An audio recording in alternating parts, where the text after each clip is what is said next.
Hello, this is the Water Resources module for your course on water management at the Avans University Applied Science, and I'm Nathan Bowden, your lecturer.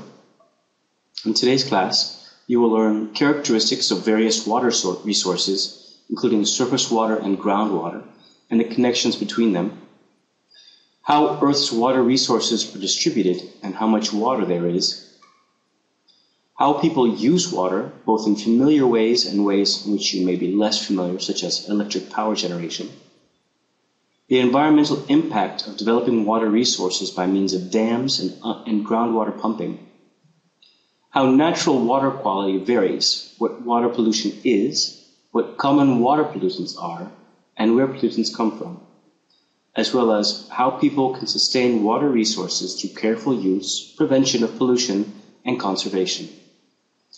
The hydrosphere is the water that we have on planet Earth, and the reservoir is where it's located. 97.2% of the water on our planet is ocean water, leaving 2.8% as fresh water. Of this 2.8%, 68.6% is ice, 30.1% is underground water, and 1.3% surface water, which we see mostly as lakes, rivers, and swamps. So less than 1% of water on Earth is liquid, fresh water, mostly groundwater, and surface fresh water available for human use amounts to only 3/10 of the Earth's total water. The hydrosphere contains a very large amount of water, a tremendous amount of water, which is approximately 1,360 million cubic kilometers, which is enough to cover the entire United States to a depth of 145 kilometers, or equivalent to 647 million liters of water per person on Earth.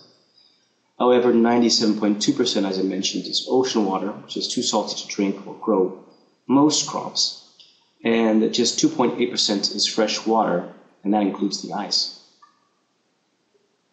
Surface water resources, surface waters, include oceans, springs, creeks, rivers, ponds, and lakes across the landscape that you count firsthand, although normally when we speak of surface water, we talk about the freshwater surface water.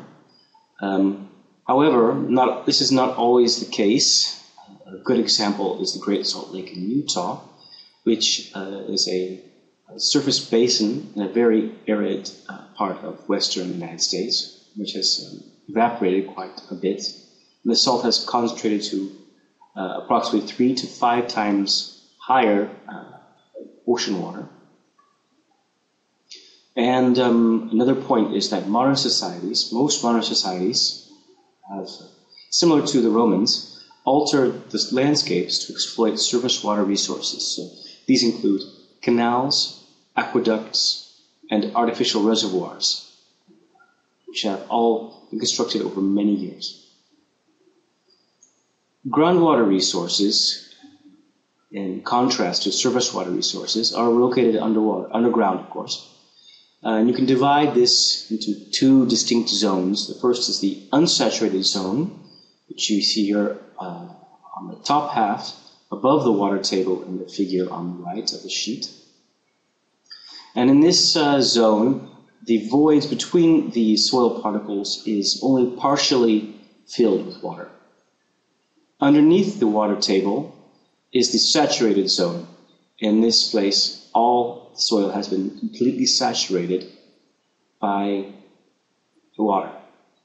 The source of the water comes in 2 directions. The first is through the atmosphere, we call this rain or precipitation, and through contact with surface water. On the right, you see that here, where the water pushes down into the ground. Underground water can be basically grouped into 3 different types. The first is an unconfined aquifer, which you see here directly under the lake in the figure to the right. And this is filled directly from surface. A confined aquifer is an aquifer which is underneath an impermeable layer. We see that here in the bottom of the figure. It's a layer where the water comes from some distance away. Here it's on the very far left where the water can penetrate into the soil. And it pushes down underneath an impermeable rock, some kind of bedrock. These confined aquifers are typically under pressure because the water gets pushed down, but it cannot release upwards. And lastly, there are perched aquifers, which is developed in an unsaturated zone through the downward movement of water, but it's stopped by an impermeable layer here before it can reach the main water table. Fresh water can be used in many different ways. Commonly, we think about them for our daily water use, which is actually just a small part of ways in which we use water. We also use it for irrigation, as you see in picture B, and for power generation in C. Supply and demand dictate the need to store and transfer water in some locations. So we have arid locations where we need the water, and we have other locations where we have plenty of water, and so we need to come up with ways of making sure this water can be moved around. Water withdrawal, quite often, we see a dam. On the left, this is the Grand Coulee Dam in Columbia River in Washington State, the United States, which is used for, of course, recreation, but also for power generation, flood control, and water supplies. And on the right, we see an aqueduct, which is transferring water from Eastern California to Western California, specifically Los Angeles, where it is needed. Underground water can also be mined. In this case, we call these wells. A well will be drilled into the ground, and normally you will drill significantly lower than the water table, because in this case, we are pumping water out faster than it can be regenerated. And this creates a cone of depression here around the pumping well, and this can lower the water table. Mining underground water does have consequences for the ecology. Here you see in this picture on the left-hand side, which was a verdant river valley in Tucson, Arizona. Well, verdant may be too nice a word, but it was obviously covered in trees and grasses. After several decades of overpumping and having a negative water balance, the ecology of the surface has changed dramatically, and any evidence of trees has disappeared. Saltwater intrusion is another negative consequences of pumping water. If you are living near an ocean and you drill a well, as you see here on the bottom of the sheet, the water will be drawn from the ground, which also draws the brackish groundwater.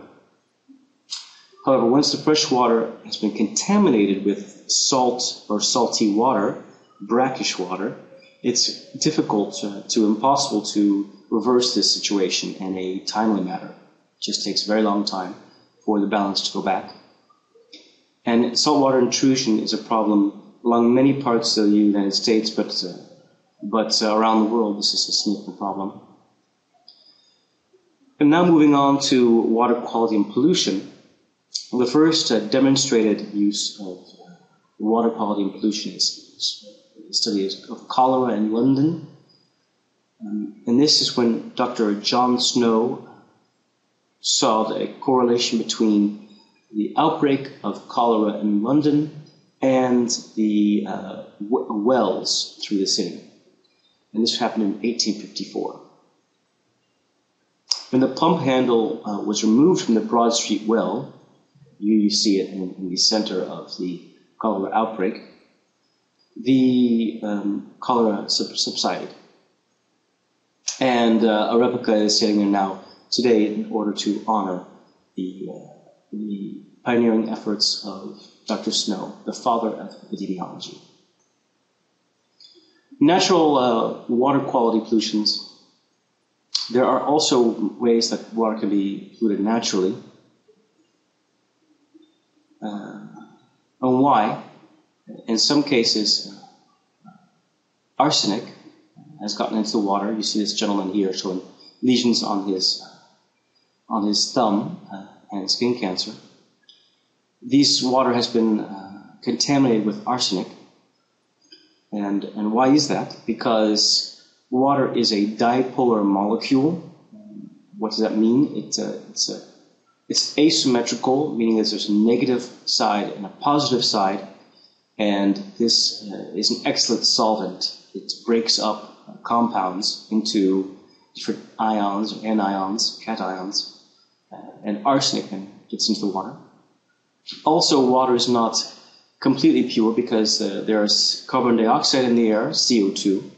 CO2 dissolves in water as it's passing through the atmosphere, as it's raining, and it lowers the pH of the water to become slightly acidic.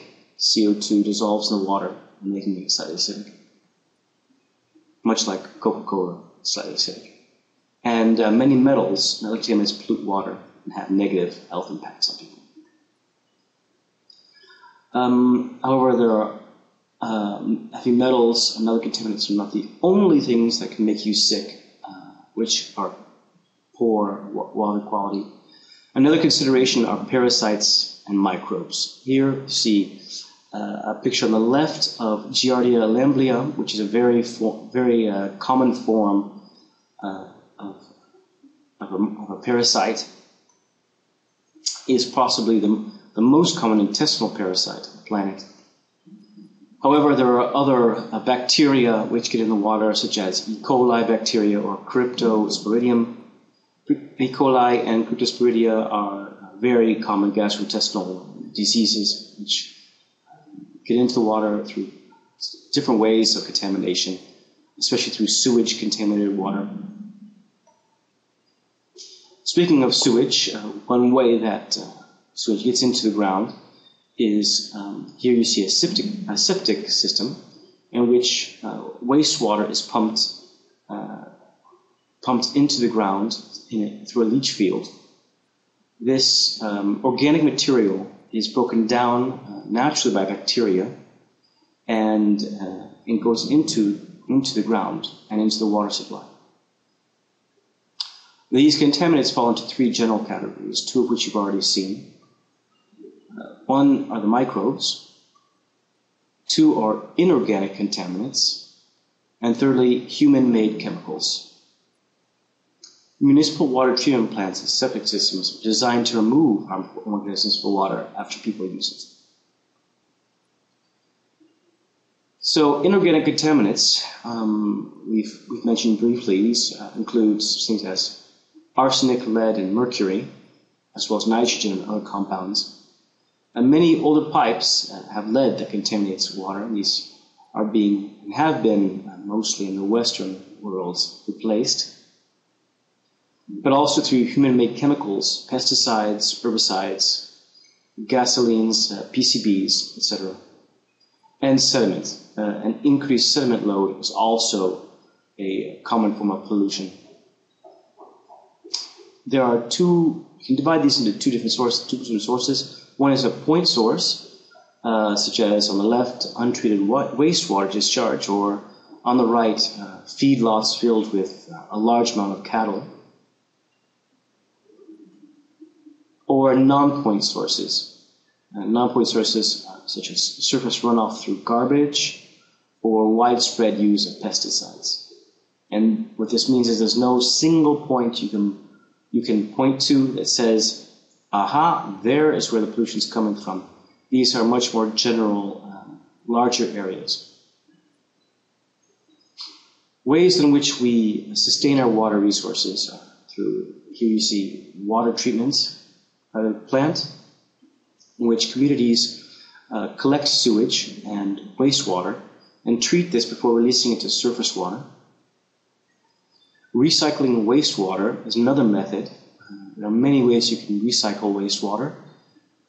If it's gray water or In some houses, this is put directly into the ground.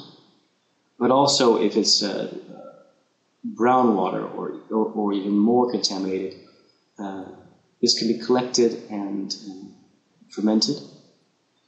Or another, and quite possibly one of the highest impact, is simply conservation, or using, a fancy word of saying, using less water in our daily lives.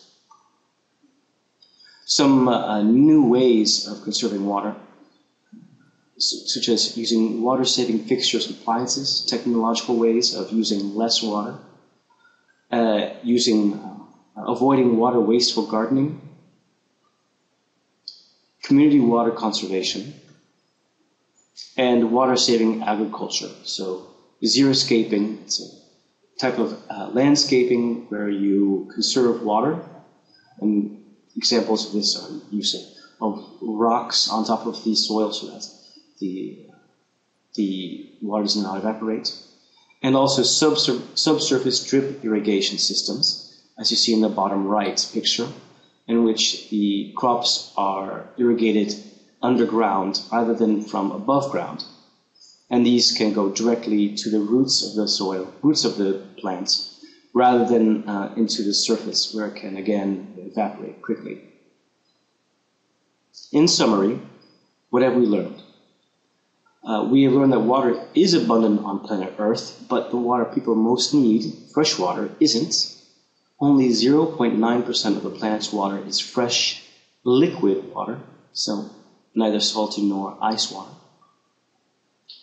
Earth's water is a renewable and sustainable resource. Water use by people, however, has potential to waste or degrade this resource.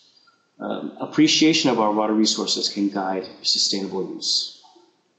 Misuse of water resources has effectively made them non-renewable in some locations.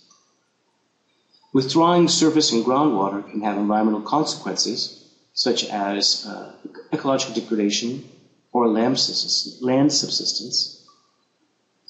People rely largely on surface water, but groundwater is becoming increasingly important. Groundwater pumping to excess can damage aquifers, deplete resources, cause land subsidence, and lead to saltwater intrusion, such as along coasts. Surface and groundwater are connected, and use of one can affect the other. This is especially true in karst terrains. And lastly, natural water quality varies tremendously. Some natural water contains unhealthful contaminants, including dissolved metals and disease-causing microbes.